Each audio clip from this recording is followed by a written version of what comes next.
जय हिंद दोस्तों, मेरा नाम है निखत परवीन और आपका स्वागत है हमारे यूट्यूब चैनल पर। एक नाम जो कभी भारत की अमीरी का प्रतीक था, लेकिन अब उसी नाम पर सिर्फ एक सवाल लिखा है, चोर या शिकार। जी हाँ दोस्तों, मैं बात कर रही हूँ विजय माल्या की।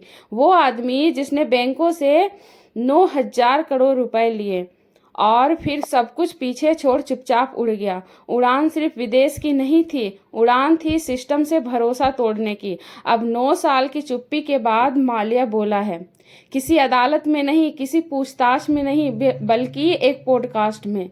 मैं चोर नहीं हूँ, मैं बिजनेसमैन हूँ, मैं भागा नहीं, मुझे सिस्टम ने भगाया। ये सब सुनते ही दिल धड़कने लगा। क्या सच में हम इतने असहाय हो गए हैं कि भगोड़े अब हमें ही कटघरे में खड़ा कर रहे हैं? माल्या ने दावा किया, मैंने 4 बार बैंक को पैसा लौटाने की कोशिश की।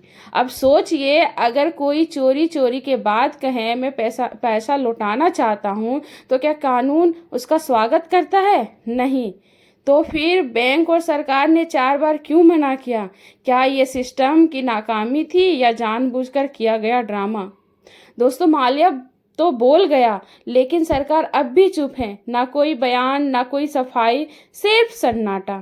सीबीआई ने लुकआउट नोटिस को सूचनात्मक बना दिया। मतलब माल्या को पकड़ने के बजाय सिर्फ पूछना था, कहाँ जा रहे हो विजय जी? किसी ने उसे जाने दिया और आज तक किसी को सजा नहीं मिली। क्यों? क्योंकि शायद उसे भगाने वाले पकड़ने वालों की कुर्सी पर हैं।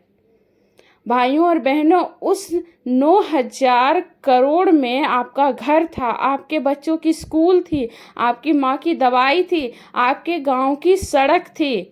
दोस्तों, अब वो पैसा लंदन की हवाओं में उड़ रहा है और हमारी सरकार सिर्फ भाषणों में व्यस्त है। आपने देखा ना, गैस 400 से 1100 हो गया, एफडी का ब्याज घट गया, पेट्रोल, महंगाई, ईएमआई सब ऊपर चढ़े, पर विजय माल्या आज भी आराम से इंटरव्यू दे रहा है। माल्या कहता है, मुझे निष्पक्ष सुनवाई मिले तो मैं लौटूंगा। अब सोचिए, एक भगोड़ा कह रहा है कि भारत में न्याय नहीं मिलेगा और जो लोग भरोसा करते हैं वो जेलों में सड़ रहे हैं।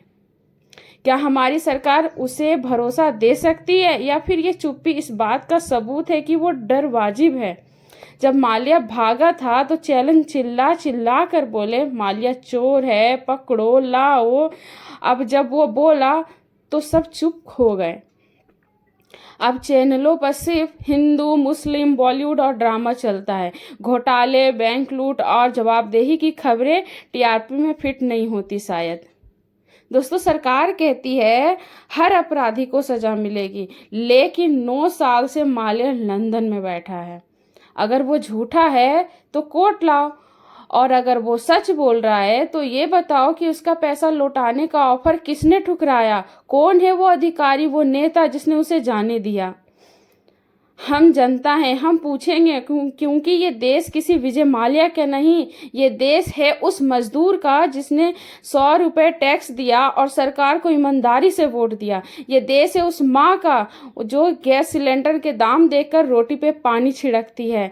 हम चुप नहीं रहेंगे, हम सवाल पूछेंगे, क्योंकि आज अगर हम चुप रहें तो अगला भगोड़ा कल और बड़ा घोटाला करेगा और फिर अगली बार शायद कोई बच्चा स्कूल ही छोड़ देगा।